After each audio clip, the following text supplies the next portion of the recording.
السلام علیکم ورحمۃ اللہ وبرکاتہ۔ آپ دیکھ رہے ہیں نیکسٹ گائیڈنس۔ انٹرنیٹ کی دنیا میں پہلی بار لفظ بلفظ سلطان صلاح الدین ایوبی کی مکمل سٹوری کی سیریز میں ہم آپ کو خوش آمدید کہتے ہیں۔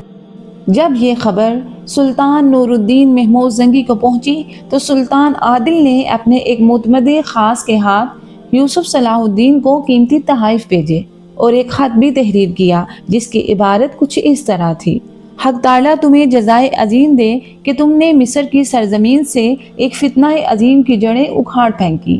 اب تمہیں لازم ہے کہ جلد از جلد عباسی خلیفہ کے نام کا خطبہ جاری کرو اور خطبے سے خلیفہ عاضد کا نام خارج کر دو۔ باربک، ابو جعفر اور علی ناصری کا حشر دیکھ کر خلیفہ عاضد کو بھی اپنا انجام قریب تر نظر آ رہا تھا۔ آخر اس نے بڑے رازدارانہ انداز میں معتمد خلافہ کو تنہائی میں طلب کر لیا۔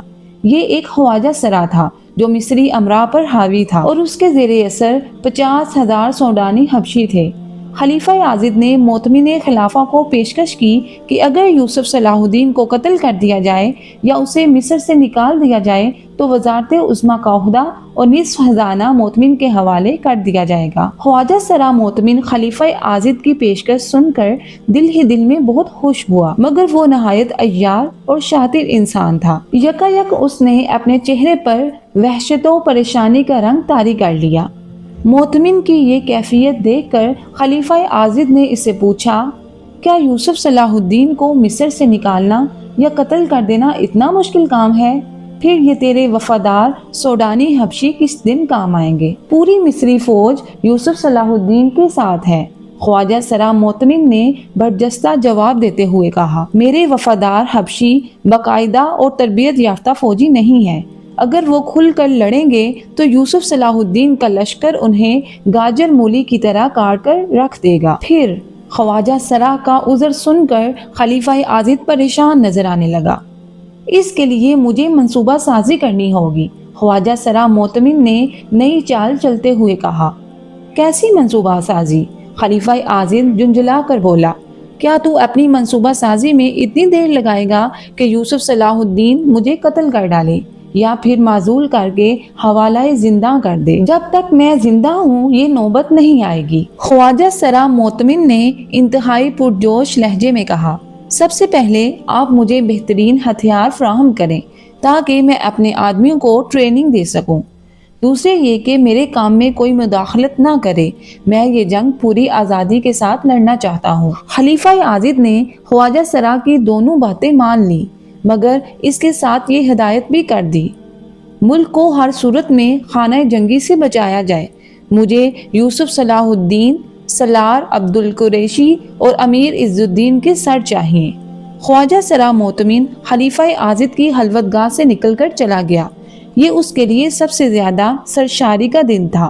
وہ کھلی آنکھوں سے ایک عجیب خواب دیکھ رہا تھا۔ پہلے یوسف صلاح الدین کا قتل اور تخت وزارت، پھر خلیفہ عاضد کا قتل اور تخت خلافت۔ خواجہ سرا معتمد نے جی بھر کے شراب پی تھی اور وہ اس کے نشے میں آسمان پر اڑ رہا تھا۔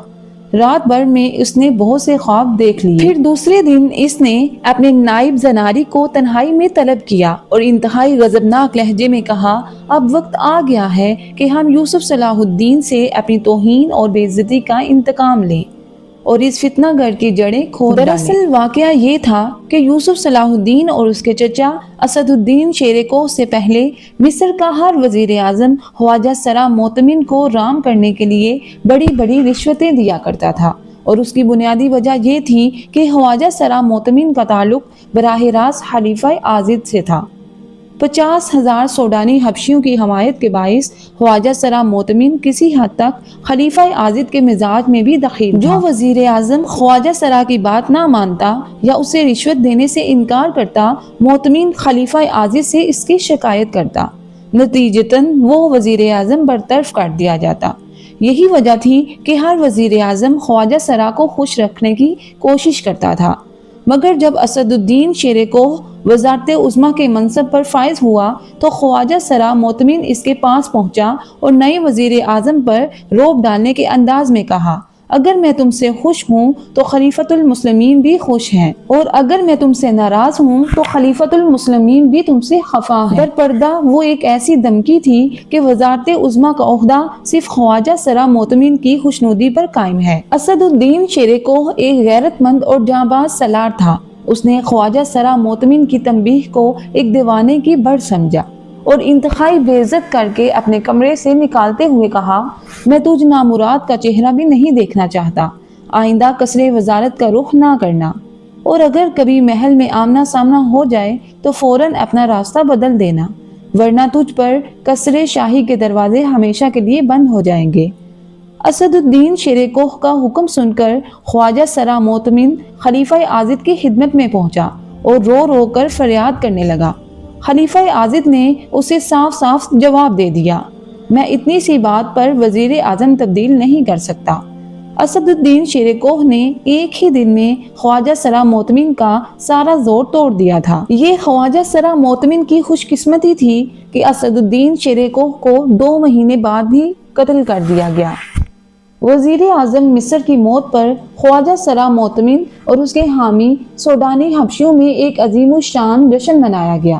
مٹھائیاں تقسیم کی گئیں اور شراب اس طرح استعمال کی گئی جیسے کوئی پیاسا پانی پیتا ہے۔ پھر جب نوجوان یوسف صلاح الدین وزارت عظمیٰ کے عہدے پر فائز ہوا تو خواجہ سرا معتمین نے اسے لڑکا سمجھ کر انتہائی تند و تیز لہجے میں دھمکی دی، جو چند ماہ پہلے اسد الدین شیر کوہ کو دی تھی۔ معتمین کا خیال تھا کہ یہ جوان سال وزیر اعظم ایک لمحے میں اس کے روب و جلال کے زیر اثر آ جائے گا، مگر جب یوسف صلاح الدین خواجہ سرا معتمین سے مخاطب ہوا تو حیرت کی زیادتی کے سبب اس کی آنکھیں پھٹی کی پھٹی رہ گئیں۔ اگر کوئی مرد ہوتا تو میں اس سے بات کرتا، ایک لعنت زدہ سے گفتگو کرنا بھی میری توہین ہے۔ یوسف صلاح الدین دوسرا وزیر اعظم تھا جس نے خواجہ سرا کے منہ پر اس کی حیثیت بیان کی تھی۔ پھر یوسف صلاح الدین نے مزید کارروائی یہ کی کہ دوسرے دن ہی سرکاری حکم جاری کر دیا، آئندہ خواجہ سرا معتمین کسی شاہی تقریب میں شریک نہ ہوگا۔ پھر یہ خبر پورے مصر میں عام ہو گئی۔ مصر کے شرفاء نے یہ خبر سن کر یوسف صلاح الدین کو مبارکباد دی۔ خدا کا شکر ہے کہ اس نے آپ کے ذریعے ہمیں اس لعنت زدہ انسان سے نجات دلائی۔ اسی دن سے خواجہ سرا معتمین کے دل میں یوسف صلاح الدین کے خلاف آتش انتقام پوری شدت کے ساتھ بھڑک رہی تھی، اور آج جب خود خلیفہ عاضد نے یوسف صلاح الدین کے قتل کا حکم جاری کر دیا تو خواجہ سرا کے دل کی مراد پوری ہو گئی، اور اس نے اپنے نائب زناری سے مشورے شروع کر دیے کہ یوسف صلاح الدین کو کس طرح سے راستے سے ہٹایا جا سکتا ہے۔ زناری ایک دراز اقامت اور انتہائی توانا حبشی تھا، شہ سواری، شمشیر زنی اور تیر اندازی میں بھی مہارت رکھتا تھا۔ اس نے خواجہ سرا معتمین کی اس تجویز سے کہ سوڈانی حبشیوں کو باقاعدہ فوجی تربیت دی جائے اختلاف کرتے ہوئے کہا، اس کام میں بہت وقت لگ جائے گا اور کوئی نہیں جانتا کہ کل کیا صورتحال پیش آئے۔ زناری کی بات سن کر خواجہ سرا معتمین پریشان نظر آنے لگا۔ اگر یہ موقع گوا دیا تو پھر ہم غلاموں کی زندگی گزارنے پر مجبور ہو جائیں گے۔ ہم اسی وقت یوسف صلاح الدین اور اس کے ساتھیوں کو شکست دے سکتے ہیں کہ پہلے ہمارے ساتھی مصر کے اندر بغاوت کریں اور اسی دوران کوئی طاقتور فوج باہر سے حملہ آور ہو۔ نتیجتاً یوسف صلاح الدین دونوں طرف سے گر جائے گا اور اس کے لیے کوئی راہ فرار باقی نہیں رہے گا۔ بیرونی فوج، خواجہ سرا معتمین نے اپنے نائب زناری کے الفاظ دہرائے، پھر اٹھ کر کچھ دیر تک کمرے میں ٹہلتا رہا۔ اس کے دونوں ہاتھ پشت پر بندھے ہوئے تھے اور چہرے سے گہری سوچ کا رنگ نمایاں تھا۔ پھر وہ ٹہلتے ٹہلتے اچانک رک گیا اور اپنے نائب زناری کو مخاطب کر کے بولا، بیرونی فوج تو بس ایک ہی ہے، صلیبیوں کی فوج۔ ہماری مددگار فوج صلیبیوں کی ہو یا یہودیوں کی، ہمیں تو اپنا مطلب نکالنا ہے۔ زناری نے ایک ایک لفظ پر زور دیتے ہوئے کہا، یوسف صلاح الدین سے نجات پانے کا بس ایک ہی طریقہ ہے کہ ہم شاور کے نقش قدم پر چلنا شروع کر دیں۔ خواجہ سرا معتمین نے بہت حیرت سے اپنے نائب کی طرف دیکھا اور پھر ساری صورتحال اس کی سمجھ میں آ گئی۔ جب یوسف صلاح الدین کی کامیابیوں کی خبریں دمشق پہنچی تو اس کے بڑے بھائی شمس الدولہ توران شاہ نے ایک دن سلطان نور الدین محمود زنگی کے سامنے مصر جانے کی خواہش ظاہر کی۔ سلطان عادل نے سختی کے ساتھ اس کی درخواست کو مسترد کر دیا۔ توران شاہ نے ڈرتے ڈرتے اس انکار کی وجہ جاننا چاہی تو سلطان نور الدین محمود زنگی نے انتہائی پرجلال لہجے میں کہا، یوسف صلاح الدین تیرا چھوٹا بھائی ہے اور یہ انسانی فطرت ہے کہ ایک بڑا بھائی اپنے چھوٹے کو کمتر سمجھتا ہے۔ میں نہیں چاہتا کہ تم مصر جا کر یوسف صلاح الدین پر حکم چلائے، اسے خاموشی اور سکون کے ساتھ اپنا کام کرنے دے۔ توران شاہ نے سلطان عادل کو یقین دلاتے ہوئے کہا، اگرچہ یوسف صلاح الدین عمر میں مجھ سے چھوٹا ہے لیکن آپ کا نائب ہونے کی وجہ سے مجھ پر اس کا احترام فرض ہے اور یہ میں ہمیشہ اسے اپنا سردار سمجھوں گا۔ یہ سن کر سلطان نور الدین محمود زنگی نے شمس الدولہ توران شاہ کو مصر جانے کی اجازت دے دی، مگر اس کے ساتھ اسے یہ تنبیہ بھی کی کہ اگر تم نے اپنے وعدے کی خلاف ورزی کی تو میرے کانوں تک کوئی شکایت پہنچی تو بلا تاخیر مصر چھوڑ کر کسی اور طرف چلے جانا اور پھر زندگی بھر سامنے نہ آنا۔ توران شاہ کو اس وقت اندازہ ہوا کہ سلطان عادل صلاح الدین سے کتنی محبت کرتے ہیں۔ توران شاہ مصر پہنچا تو یوسف صلاح الدین نے انتہائی والہانہ انداز میں بڑے بھائی کا استقبال کیا۔ جواب میں توران شاہ نے یوسف صلاح الدین کو اس طرح سلامی پیش کی جیسے کوئی سپاہی اپنے سپہ سالار کو سلامی پیش کرتا ہے۔ عبداللہ کرشی، امیر عز الدین اور دوسرے وزرائے مصر نے دونوں بھائیوں کی اس ملاقات کا گہرا اثر قبول کیا اور انہیں اندازہ ہو گیا کہ یہ خاندان نظم و ضبط کا کس قدر پابند ہے۔ اسی زمانے میں خواجہ سرا موتمن کی سازشیں عروج پر تھیں اور اس نے بہت غور و فکر کے بعد شاہ یروشلم اموری کے نام تفصیلی خط تحریر کیا جس کی عبارت حسب ذیل تھی، آپ پر حضرت یسوع مسیح کی سلامتی ہو۔ اہل کتاب ہونے کی وجہ سے ہمارا اور آپ کا ایک ہی اٹوٹ رشتہ ہے، اس لیے مصیبت کے وقت مصر کے عوام آپ ہی کو پکارتے ہیں۔ ایک بار پہلے بھی ایسا ہو چکا ہے لیکن گردش وقت کے سبب وہ دوستی قائم نہ رہ سکی۔ یوسف صلاح الدین اور اس کے ساتھیوں نے ہمارے آقا شاور کو بے رحمی کے ساتھ قتل کر دیا۔ یہ بڑا خوفناک انقلاب تھا جس کے نتیجے میں خلیفہ عاضد غلامانہ زندگی بسر کر رہے ہیں۔ یوسف صلاح الدین انہیں کسی وقت بھی تہہ طے کر سکتا ہے۔ شاہ یروشلم اچھی طرح جانتے ہیں کہ یوسف صلاح الدین سلطان نور الدین محمود زنگی کا معتمد خاص ہے اور سلطان نور الدین زنگی عیسائیوں کا ازلی دشمن۔ آپ مجھ سے بہتر سمجھ سکتے ہیں کہ اگر مصر پر سلطان نور الدین محمود زنگی کا قبضہ ہو گیا تو یروشلم براہ راست زنگی فوجوں کے نشانے پر ہوگا۔ میں اس سنگین صورتحال میں آپ سے التماس کرتا ہوں کہ مصر کو یوسف صلاح الدین کی غلامی سے نجات دلائیے اور خود کو بھی ہمیشہ کے لیے سلطان نور الدین محمود زنگی کے خطرے سے محفوظ ہو جائیں۔ میرے 50,000 سوڈانی حبشی ہمہ وقت آپ کے ساتھ شریک جنگ ہونے کے لیے تیار رہیں گے۔ خواجہ سرا موتمن کے خط کے ایک ایک لفظ سے صفاقی اور غداری کی جھلک نظر آتی تھی۔ پھر اس نے اپنے معتمد خاص اور نائب زناری کو یہ خط دے کر یروشلم کی طرف روانہ کر دیا۔ زناری ایک تیز رفتار گھوڑے پر اڑا چلا جا رہا تھا، مگر جب وہ قاہرہ کی سرحد پر پہنچا تو اسے چند دوسرے شہسوار بھی نظر آئے۔ زناری کا خیال تھا کہ یہ شہسوار بھی مسافر ہوں گے اور اپنی منزل کی طرف جا رہے ہوں گے۔ زناری نے ان شہسواروں پر اچٹتی سی نظر ڈالی اور اپنے گھوڑے کو ایڑ دی تاکہ اس کی رفتار بڑھائی جا سکے۔ ابھی زناری نے چند گز کا فاصلہ طے کیا ہوگا کہ اسے عقب میں گھوڑے کی ٹاپوں کی آواز سنائی دی۔ زناری نے پلٹ کر دیکھا، رک جاؤ۔ تعاقب میں آنے والے شہسوار نے پوری طاقت سے زناری کو پکارا۔ زناری نے آواز سن لی تھی مگر رکنا مناسب نہیں سمجھا، بلکہ گھوڑے کی رفتار اور بڑھا دی، یہاں تک کہ دونوں شہسواروں میں گرد دوڑ کا مقابلہ شروع ہو گیا۔ مگر تعاقب میں آنے والا زناری سے بہتر شہسوار تھا۔ 2.5-3 میل کا فاصلہ طے کرنے کے بعد وہ آگے نکل گیا اور اس نے زناری کا راستہ روک لیا۔ میرے آواز دینے پر تو نے اپنے گھوڑے کی لگامیں کیوں نہیں کھینچی؟ اجنبی شہسوار نے تحکم آمیز لہجے میں کہا۔ زناری بہت عیار انسان تھا، وہ چند لمحوں میں صورتحال کو سمجھ گیا اور اس نے عاجزانہ لہجے میں کہا، میری ماں یہاں سے 50-60 میل کے فاصلے پر رہتی ہے، ابھی ابھی مجھے اطلاع ملی ہے کہ ان کی حالت غیر ہے، ممکن ہے کہ میرے وہاں پہنچتے پہنچتے وہ دنیا سے رخصت ہو جائیں۔ زناری نے بڑی صفائی سے جھوٹ بولا اور اپنے چہرے پر مصنوعی غم کی کیفیت طاری کرتے ہوئے انتہائی رقت امیز لہجے میں کہنے لگا، میں معذرت چاہتا ہوں کہ اس وحشت و پریشانی کے عالم میں تمہاری آواز نہیں سن سکتا۔ قاہرہ کے سرحدی شہسوار نے زناری سے ہمدردی کا اظہار کرتے ہوئے کہا، اللہ تمہاری والدہ کو صحت دے، مگر وہاں جانے سے پہلے تمہیں مکمل جامع تلاشی دینا ہوگی۔ یہ سن کر زناری بدحواس ہو گیا۔ اس کے وہم و گمان میں بھی نہیں تھا کہ یوسف صلاح الدین کے سرحدی انتظامات اس قدر مضبوط ہوں گے۔ شاور کے قتل کے بعد یوسف صلاح الدین نے پابندی لگا دی تھی کہ مصر کا کوئی امیر یا وزیر اس کی اجازت کے بغیر حدود و سلطنت سے باہر نہیں جا سکتا۔ اگر کوئی عام شخص باہر جانا چاہے تو سختی کے ساتھ اس کی تلاشی لی جائے۔ زناری نے سرحدی محافظ کی بات سن کر بڑی مشکل سے اپنے اعصاب پر قابو پایا اور غمزدہ لہجے میں کہا، جس شخص کی ماں بستر مرگ پر لیٹی ہو، اس کے پاس اپنی جان کے سوا اور کیا ہو سکتا ہے؟ زناری کا خیال تھا کہ اس کا یہ سوگوارانہ انداز سرحدی مسافر کو متاثر کر دے گا اور وہ اسے جامع تلاشی کے بغیر جانے کی اجازت دے گا، مگر اس کی یہ تدبیر رائیگاں گئی۔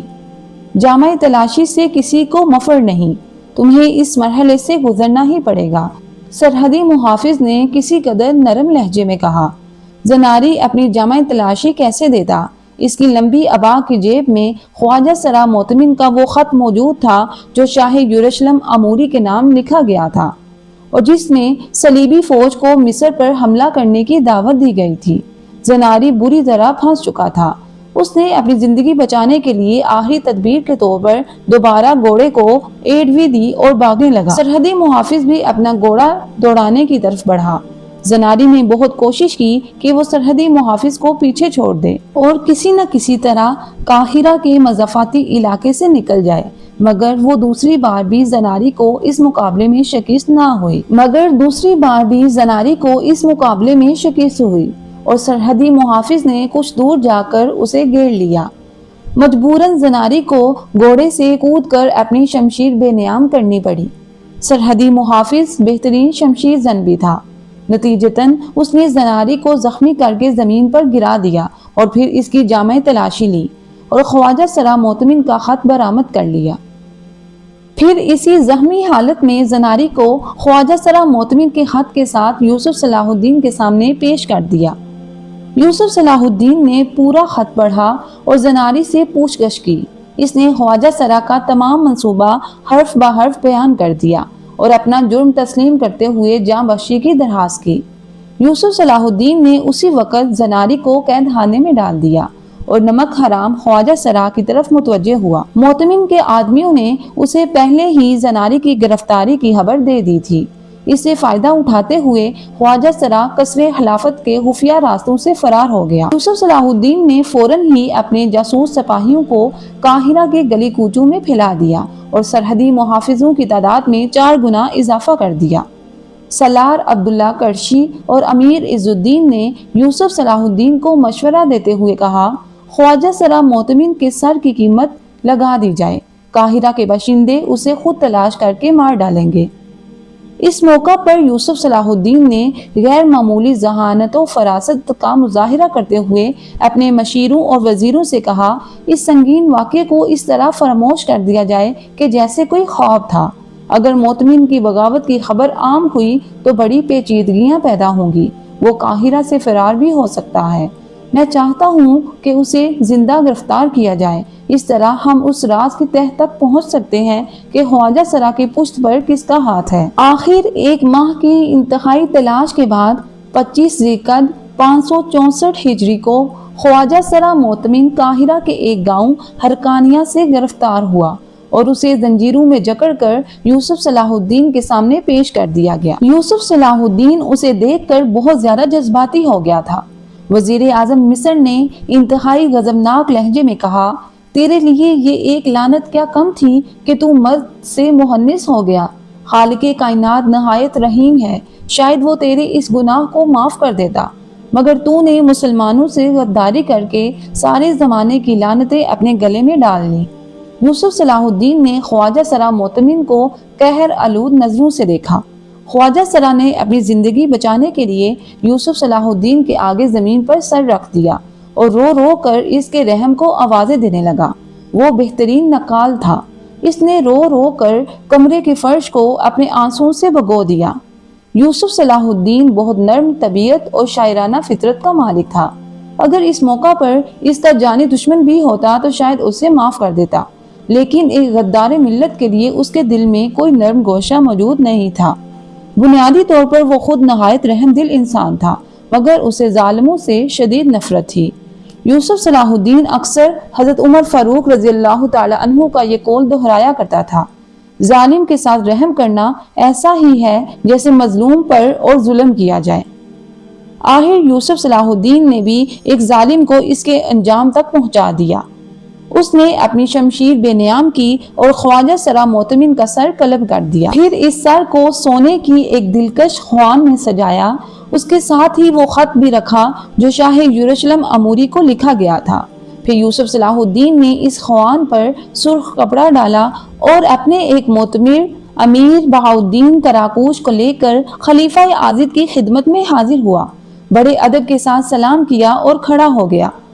خلیفہ عاضد نے ایک نظر یوسف صلاح الدین پر ڈالی اور پھر امیر بہاؤالدین کراکوش کی طرف دیکھا جس کے ہاتھ میں طلائی خوان تھا۔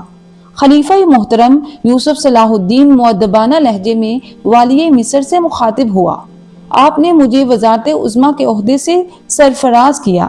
اصولاً مجھے بھی آپ کی خدمت میں ایسی نظر پیش کرنی چاہیے تھی جو آپ کے شایان شان ہو، مگر میری مجبوری یہ تھی کہ میں اپنا ذاتی خزانہ نہیں رکھتا۔ مصر میں جو کچھ موجود ہے وہ بندگان خدا کی ملکیت ہے۔ خلیفہ عاضد یہ سن کر بری طرح چونک اٹھا، آخر تم کیا کہنا چاہتے ہو؟ آج حق تعالیٰ نے مجھے وہ قیمتی شے عطا کی جسے میں آپ کی خدمت میں پیش کرتے ہوئے فخر محسوس کر رہا ہوں۔ یوسف صلاح الدین نے انتہائی باوقار لہجے میں کہا اور اپنے معتمد خاص امیر بہاؤالدین کراکوش کو اشارہ کیا۔ کراکوش چند قدم آگے بڑھا اور اس نے خوان پر پڑا سرخ کپڑا ہٹا دیا۔ طلائی خوان میں خواجہ سرا معتمن کا کٹا ہوا سر رکھا تھا۔ اس کے برابر وہ خط بھی موجود تھا جو شاہ یروشلم اموری کے نام لکھا گیا تھا۔ خواجہ سرا کا یہ حشر دیکھ کر چند لمحوں کے لیے خلیفہ عاضد کے چہرے پر وحشت برسنے لگی۔ پھر اس نے اپنے خوف پر قابو پا کر انتہائی غضبناک لہجے میں یوسف صلاح الدین کو مخاطب کرتے ہوئے کہا، پہلے تم نے باربک جیسے خدا رسیدہ بزرگ کا سر کاٹ کر قاہرہ کے گلی کوچوں میں پھرایا، پھر امیر ابو جعفر اور علی ناصری جیسے معزز لوگوں کو اندھا کرا دیا، اور اب میرے سب سے بڑے معتمد اور کثر خلافت کے منتظمی اعلیٰ کو قتل کر دیا۔ آخر تم کیا چاہتے ہو؟ مصر کی سرزمین پر میرا کوئی ہمنوا باقی نہ رہے؟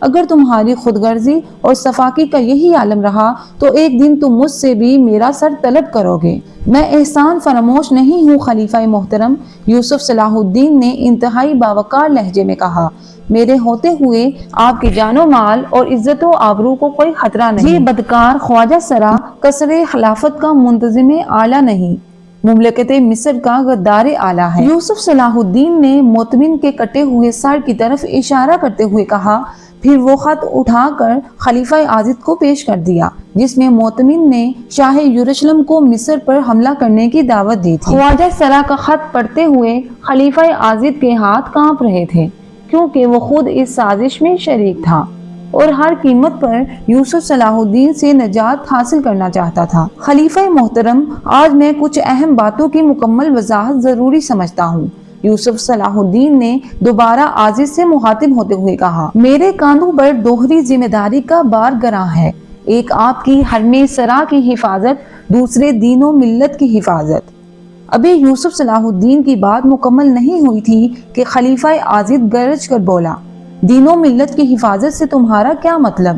کیا مجھے اپنے دین اور ملت کی کوئی فکر نہیں ہے؟ اب کھل کر بات کرنے کا وقت آ گیا ہے۔ یکا یک یوسف صلاح الدین کے لہجے کی عاجزی جاہ و جلال میں تبدیل ہو گئی۔ مجھے یہ کہتے ہوئے بہت دکھ ہو رہا ہے کہ آپ کو آپ کے بزرگوں کو صرف اپنے تخت و تاج کی فکر تھی۔ اگر دین و ملت کا خیال ہوتا تو دنیا بھر کے گمراہ اور شیطان صفت لوگ آپ کے زیر سایہ مصر میں جمع نہ ہوتے۔ خلیفہ عاضد جوش غضب میں اپنی تخت نما کرسی سے اٹھ کر کھڑا ہو گیا۔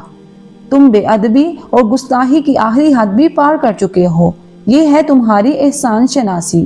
خلیفہ محترم، مجھے اپنی بات مکمل کر لینے دیجیے۔ یکایک یوسف صلاح الدین کی آواز اور بھی بلند ہو گئی تھی۔ باربک جیسا شیطان، ابو جعفر اور علی ناصری جیسے اسلام دشمن، شاور اور موتمن جیسے غدار کس کے در پرتا تھے؟ میری حدود و سلطنت میں رہ کر مجھ پر حکم چلانے والے تم کون ہو؟ خلیفہ عاضد ہذیانی انداز میں چیخنے لگا۔ آپ کے بزرگ مصر کی سلطنت لے کر پیدا نہیں ہوئے تھے۔ یوسف صلاح الدین کا لہجہ اور بھی سخت ہو گیا تھا۔ اللہ نے غلاموں اور صحرا نشینوں کو اپنے فضل و کرم سے یہ راحتیں اور نعمتیں بخشیں، اور پھر وہی ناشکر گزار بندے اللہ کے دین کا مذاق اڑانے لگے۔ میں آخری بار آپ کو یقین دلاتا ہوں کہ میرے ہوتے ہوئے آپ کی اولاد اور جان و مال کو کوئی خطرہ نہیں، لیکن اس کے ساتھ ہی مؤدبانہ عرض کرتا ہوں کہ اسلام دشمنوں کے ساتھ یہ ساز باز ختم کر دیجئے۔ اگر آپ نے اپنی منافقانہ روش تبدیل نہیں کی تو پھر میں بھی اپنے وعدے کی قید سے آزاد ہوں۔ یہ کہہ کر یوسف صلاح الدین تیزی کے ساتھ کمرے سے نکل گیا۔ امیر بہاؤالدین کراکوش بھی اس کے پیچھے پیچھے تھا۔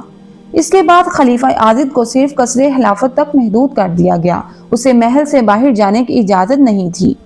مزید یہ کہ یوسف صلاح الدین نے اپنے معتمد خاص امیر بہاؤالدین کراکوش کو قصر خلافت کا منتظم اعلیٰ بنا دیا، جس کی اجازت کے بغیر نہ کوئی شخص اندر جا سکتا تھا اور نہ ہی باہر آ سکتا تھا۔ اب قصر خلافت کی بلند و بالا، وسیع و عریض اور دلکش عمارت خلیفہ عاضد کے لیے ایک قید خانہ تھی، جہاں وہ ایک معزول شدہ حکمران کی طرح اپنی زندگی کے بقیہ روز و شب گزار رہا تھا۔ خواجہ سرا موتمن کے قتل کی خبر سن کر سوڈانی حبشیوں میں شدید اشتعال پیدا ہو گیا اور وہ بغاوت پر کمر بستہ ہو گئے۔ پھر وہ 50,000 کی تعداد میں مسلح ہو کر قصر وزارت پر حملہ آور ہوئے۔ جب یہ خبر خلیفہ عاضد کو ملی تو وہ بہت خوش ہوا اور انتہائی جذباتی لہجے میں حبشیوں کی کامیابی کی دعائیں کرنے لگا کہ اسی میں اس کی نجات تھی۔ یوسف صلاح الدین کے لیے سوڈانی حبشیوں کا حملہ غیر متوقع نہیں تھا، اس لیے اس نے پہلے ہی دفاعی انتظامات مکمل کر لیے تھے۔ یوسف صلاح الدین، عبداللہ کرشی، امیر عز الدین اور صلاح الدین کے بڑے بھائی شمس الدولہ توران شاہ نے قصر وزارت سے نکل کر حبشیوں کا مقابلہ کیا۔ سوڈانی تعداد میں بہت زیادہ تھے مگر غیر تربیت یافتہ سپاہی تھے، اس لیے یوسف صلاح الدین کی یلغار کتاب نہ لا سکے۔ پھر بھی ان کا نیا سرگنا توریہ انہیں غیرت و ہوش دلا رہا تھا۔ اگر تم یہ جنگ ہار گئے تو مصر سے تمہارا نام و نشان مٹ جائے گا۔ یہی وجہ تھی کہ حبشی 2 دن تک میدان میں جمے رہے۔ آخر شدید خونریزی کے بعد یوسف صلاح الدین نے انہیں شکست دے دی۔ حبشیوں کی بڑی تعداد موت کی خوراک بن گئی۔ بچے کھچے سوڈانی زخمی حالت میں فرار ہو گئے۔ اب سرزمین مصر پر خلیفہ عاضد کا کوئی طاقتور ہمنوا موجود نہیں تھا۔ یوسف صلاح الدین نے اس معرکہ آرائی کا تفصیلی حال سلطان نور الدین محمود زنگی کو لکھ بھیجا۔ سلطان عادل نے بڑی مسرت کے ساتھ وہ خط پڑھا اور فوری طور پر اس ہدایت کے ساتھ نجم الدین ایوب کو مصر روانہ کر دیا۔ اب وقت آ گیا ہے کہ مصر میں خلیفہ عاضد کا خطبہ موقوف کر کے عباسی خلیفہ مستعصی کا خطبہ پڑھوا دیا جائے۔ یہ سلطان نور الدین محمود زنگی کی دیرینہ خواہش تھی کہ ان کی زندگی میں خلیفہ بغداد کا خطبہ پڑھا جائے۔ سلطان عادل ملت اسلامی کو متحد دیکھنا چاہتے تھے، اس لیے والی شام نے یوسف صلاح الدین کو سختی کے ساتھ حکم دے دیا کہ وہ اس کام میں انتہائی عجلت کا مظاہرہ کرے۔ نجم الدین ایوب نے سلطان عادل کا یہ حکم بیٹے تک پہنچا دیا تھا، مگر یوسف صلاح الدین فی الوقت اپنا دامن بچانے کی کوشش کر رہا تھا۔ اسے خطرہ تھا کہ اپنے خلیفہ کی معزولی کی خبر سن کر مصری امراء اس کے خلاف نہ ہو جائیں۔ ابھی یہ ذہنی کشمکش جاری تھی کہ صلیبیوں کی طرف سے ایک اور خوفناک طوفان اٹھ کھڑا ہوا۔